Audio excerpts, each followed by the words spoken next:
اب علماء کہتے ہیں کہ جو بندہ اندھیروں کی گہرائیوں میں ہو، جسے کچھ سمجھ نہیں آ رہی ہو میں کیا کروں، زندگی کہاں جا رہی، اسے اس کا ورد کرنا چاہیے بہت زیادہ، اللہ سے غم شیئر کرنے کا، اللہ سے بات شیئر کرنے کا فائدہ کیا ہے؟ سورہ طلاق میں اللہ نے وعدہ کیا، اللہ نے کہا کہ جو کوئی بھی میرا تقوی اختیار کرتا ہے، تقوی سے مراد ہے کہ مجھے پہچانتا ہے اور میرے پاس آتا ہے اور میرا کہنا مانتا ہے، اللہ اس کے لیے ایک ایسا راستہ نکال دیں گے ہر مشکل سے نکلنے کے لیے کہ وہ سوچ بھی نہیں سکتا۔ اور اس کی تفسیر حدیث میں آتی ہے کہ جو شخص استغفار کو لازم پکڑ لیتا ہے اللہ اس کو ہر مشکل سے نکال دیتا ہے۔ پھر اللہ کہتے ہیں کہ اسے ہم ایسی جگہ سے دیں گے رزق کہ وہ سوچ بھی نہیں سکتا۔ یہ سورہ طلاق میں وعدہ ہے اللہ کا کہ ایک ہم اسے مشکل سے نکال دیں گے، دوسرا ہم اسے ایسی ایسی جگہ سے رزق دیں گے کہ وہ سوچ بھی نہیں سکتا۔ ایک واقعہ ہے چھوٹا سا، ڈاکٹر ایان ایک سعودی عرب کے ڈاکٹر ہیں، پاکستانی ڈاکٹر ہیں، بہت بڑے نیورو سرجن ہیں۔ وہ اپنا واقعہ سناتے ہیں، یوٹیوب پہ یہ ویڈیو بھی موجود ہے، دا پاور آف اللہ کے نام سے یوٹیوب پہ۔ وہ اپنا واقعہ سناتے ہیں، کہتے ہیں کہ میں ایک بار آپریشن کرنے جا رہا تھا یورپ میں کسی دوسری کنٹری میں، سعودیہ سے، تو راستے میں اتنی ٹربولنس ہوئی، اتنا طوفان آیا، تھنڈر سٹارم آیا کہ جہاز جو ہے وہ پارک کرنا پڑا ایئرپورٹ میں، کسی بیچ میں کہیں رکا جہاز، کسی ایئرپورٹ پہ جہاز کو کھڑا کیا ایئرپورٹ پہ۔ اب میں نے کہا جی کہ میں نے تو وہاں پہنچنا ہے آپریشن کرنے، آپ جو ہے جہاز کو چلائیں۔ انہوں نے کہا کہ جی ہم آپ کو پہنچانے کے لیے دوسروں کو تو خطرے میں نہیں ڈال سکتے نا، آپ ایسا کریں کہ آپ گاڑی پکڑیں، آپ نے جہاں جانا ہے نا وہ قریب ہی ہے، اتنا دور نہیں ہے، آپ گاڑی پکڑیں، ٹیکسی پکڑیں، اس پہ آپ چلے جائیں۔ انہوں نے کہا چلیں ٹھیک ہے۔ انہوں نے ڈرائیور کو پکڑا، ٹیکسی کو پکڑا، چلنا شروع ہو گیا۔ راستے میں طوفان مزید تیز ہو گیا اور وہ گاڑی ان کی ایک گھر کے سامنے جا کے رکی، مجبوراً انہیں روکنی پڑی طوفان میں وہ گاڑی۔ اب اس گھر کے سامنے جا کے رکی، انہوں نے نوک کیا تو ایک بڑھیا باہر نکلی، بہت بڑھاپے میں تھی، جھریاں پڑی ہوئی تھی اس کے چہرے پہ۔ انہوں نے کہا جی ہمیں اندر آنے دیں، بہت بارش ہے، بہت طوفان ہے، ہمیں ڈر ہے ہمارا ایکسیڈنٹ نہ ہو جائے، تو ہم ذرا ٹھہریں گے، کھانا شانا کھائیں گے، نماز پڑھیں گے، پھر نکل جائیں گے۔ اس نے کہا بالکل بسم اللہ آپ آئیے۔ اب وہ اندر گئے ہیں تو دیکھتے کیا ہے کہ ایک بچہ زمین پہ لیٹا ہوا ہے گدے پہ، اور وہ بڑھیا بار بار جو ہے نا اس کے سر پہ پٹیاں کر رہی ہے اور بڑا پریشان لگ رہی ہے۔ تو انہوں نے کہا کہ اس کو کیا مسئلہ ہے؟ اس نے کہا کہ اس کو نا کوئی دماغ کی بیماری ہے، وہ اس کے ماں باپ نہیں ہے، یتیم ہے بچہ، میں اس کی دادی ہوں، تو یہی میرے لیے واحد سہارا ہے، تو میں اس کا علاج کروانے کے لیے بڑی جگہ گئی ہوں، لیکن وہ کہتے ہیں کہ نہیں اس کو نا آپ ایک ڈاکٹر کے پاس لے کے جائیں جو ٹاپ نیورو سرجن ہے، اس کے پاس لے کے جائیں، وہ اس کو جو ہے اچھا دیکھے گا۔ تو کہتے ہیں کہ آپ کیوں نہیں گئیں؟ انہوں نے کہا میں نے بڑی بار کوشش کی ہے، ان سے اپوائنٹمنٹ ہی نہیں ملتی، نہ میرے پاس اتنے پیسے ہیں، میں کہاں سے لے کے جاؤں؟ انہوں نے کہا مجھے نام بتائیں، میں بھی ڈاکٹر ہوں، میں اس سے سفارش کروں گا، آپ اتنی اچھی عورت ہیں، آپ نے مجھے یہاں رکنے کی جگہ دی۔ اس نے کہا ڈاکٹر ایان۔ تو وہ کہتے ہیں میں رونے لگ گیا، ڈاکٹر ایان۔ تو وہ رونے لگ گئے اور پھوٹ پڑے۔ تو بڑھیا نے کہا کہ آپ رو کیوں رہے؟ انہوں نے کہا کہ میں ڈاکٹر ایان ہوں۔ انہوں نے کہا کہ آپ دیکھیں کہ آپ نے اللہ سے دعائیں کی ہوں گی کہ اللہ بچے کا کچھ کریں، تو اللہ مجھے یہاں لے آئے، اور جس طرح لے کے آئے ہیں آپ سوچ بھی نہیں سکتے۔ یعنی اللہ کی جو فورسز ہیں نا، اللہ کی جو فوجیں ہیں، اس کا ہم اندازہ بھی نہیں لگا سکتے، لیکن ہم اس سے بالکل غافل ہیں۔ شیطان نے ہمیں اس سے غافل کیا، ہم اللہ سے مدد مانگنے کی بجائے ہم دوسروں کے پاس بھاگتے ہیں۔ تو ایسے بڑے واقعات ہیں، آپ کو سلف کی زندگیوں سے ایسے بڑے واقعات مل جائیں گے جس میں ثابت ہوا کہ اللہ جب اپنی فوجوں کا استعمال کرتا ہے تو پھر اللہ ناممکن کو بھی ممکن بنا دیتا ہے۔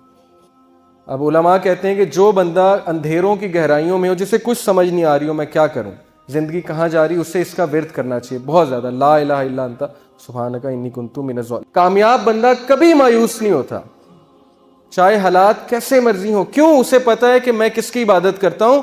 جس کے ہاتھ میں ہر چیز ہے۔ اللہ کہتے ہیں کہ دنیا میں کوئی پتا بھی نہیں گرتا، اللہ کو پتہ ہے، پتے کا اللہ کو پتہ ہے کہ پتا کہاں گر رہا ہے، تو آپ کے غم کا اللہ کو نہیں پتہ، آپ کی مشکل کا اللہ کو نہیں پتہ؟ کیا خیال ہے؟ پتہ ہے نا؟ اگر پتا کیا ہے؟ بے جان چیز۔ اگر پتے کا اللہ کو پتہ ہے کہاں گر رہا ہے، تو آپ کے غم، آپ کے آنسوں کو بھی اللہ کا پتہ ہے۔ لیکن اگر مدد مانگی جائے تب مشکلات کا مقابلہ کرتے رہنا ہے، کھڑے ہونا ہے، چیلنجز کو فیس کرنا ہے۔ چونٹی اگر کسی راستے سے گزر رہی ہو اور آپ اس کے سامنے اپنی انگلی رکھ دیں تو وہ آپ کی انگلی اٹھانے کا انتظار نہیں کرے گی، بلکہ اپنا راستہ بدل کر اپنی منزل مقصود کی طرف چل پڑے گی۔ تو چونٹی سے سیکھنا چاہیے، چاہے اس کے سامنے رکاوٹ آ جائے، وہ اپنے مشن سے نہیں ہٹے گی، اپنے فوکس سے نہیں ہٹے گی، اس نے وہیں جانا ہے جتنی مرضی رکاوٹیں کھڑی کر دیں اور راستہ بدل کے دوسری طرف چلی جائے گی. یہی اسی طرح مسلمان ہوتا ہے. اب یہ جو آیت ہے اس میں اللہ تعالیٰ انسان کی نیچر بتاتے ہیں, سائیکالوجی بتاتے ہیں, نفسیات انسان کی کیا ہے. اللہ کہتے ہیں لا یسام الانسان من دعاء الخیر وان مسہ الشر فیئوس قنوط. اللہ کہتے ہیں کہ انسان جو ہے جب اس کو اچھائی پہنچے تو بڑا خوش ہوتا ہے, لیکن جیسے ہی اسے کوئی شر چھو لے, کوئی مشکل آ جائے تو اسی وقت مایوس ہو جاتا ہے, گو اپ کر دیتا ہے کہ میری زندگی برباد ہو گئی, میرے ہی ساتھ یہ کیوں ہوا, میں نے تو کچھ کیا بھی نہیں. بھائی انبیاء نے کیا کیا تھا, نبی صلی اللہ علیہ وسلم نے کیا کیا تھا, ان کا کیا قصور تھا کہ ان کے بیٹے بھی جو ہے وہ جو ہے ان سے چھین لیے گئے, وفات ہو گئی, بیوی جو ہے اس کی وفات ہو گئی جب شیب ابی طالب میں تھے, اتنی مشکلات میں انہوں نے زندگی گزاری. تو بات یہ نہیں ہوتی قصور, بات یہ ہوتا ہے کہ اللہ تعالیٰ جس سے جتنی محبت کرتے ہیں اس کا اتنا امتحان لیتے ہیں. کیوں؟ ایک تو اس کے گناہ معاف کرنے کے لیے, دوسرا اسے کمانڈو بنانے کے لیے. کمانڈو کی ٹریننگ سخت ہے, سولجر کی ٹریننگ آسان ہے. جس سے جتنا بڑا کام لینا ہے اس کو اتنی مشکل میں ڈالنا ہے, اسے کھلے میدان میں چھوڑ دینا کہ چلو مقابلہ کرو, سیکھو. تم نے سکھانا ہے, لوگوں کو سکھانا ہے آگے جا کے. جب تک تمہیں خود نہیں پتا ہوگا غم کیا ہوتا ہے, تم لوگوں کو کیا سکھاؤ گے کہ غم کیا ہوتا ہے. اس لیے یہ چیز مایوس ہونے والی نہیں ہے, یہ خوشخبریاں ہیں. صحابہ پہ مشکل نہیں آتی تھی, پریشان ہو جاتے تھے کہیں اللہ تو نہیں ناراض. بیمار نہیں ہوتے تھے, پریشان ہو جاتے تھے کہیں اللہ تو نہیں ناراض. لیکن ہم بالکل الٹ, تھوڑی سی مشکل آئی اسی وقت ہمت ہار کے بیٹھ گئے, اللہ سے شکایت, اللہ سے شکوے شروع اور اللہ سے ناراضگیاں شروع, نمازیں بھی کم کرنا شروع کر دیں. جبکہ سورہ انبیاء میں اللہ انبیاء کی ایک کوالٹی بتاتے ہیں, یہ بھی سکسیسفل لوگوں کی کامیابی ہے کہ جب ان پہ مشکل آتی ہے وہ مزید پکے ہو جاتے ہیں عبادات میں. یہ ہے سکسیسفل لوگ. ہمارا بالکل الٹا حساب ہے, جب مشکل آتی ہے سب سے پہلے نمازیں افیکٹ ہوتی ہیں, سب سے پہلے عبادات افیکٹ ہوتی ہیں, اس کے بعد جو اللہ سے ناراضگیاں ہوتی ہیں.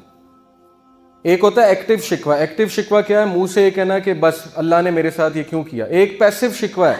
پیسو شکوہ چھپا ہوا شکوہ. چھپا ہوا شکوہ کیا ہے؟ گناہ کرنا اور سوچنا کہ میں اللہ کو یہ گناہ کر کے نا میں اللہ سے مقابلہ لگا رہا ہوں.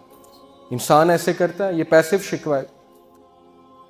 تو بہرحال ہم سے بڑی کوتاہیاں ہوتی ہیں, ناشکریاں ہوتی ہیں. یہ چیز ناکام لوگوں کی نشانی ہے.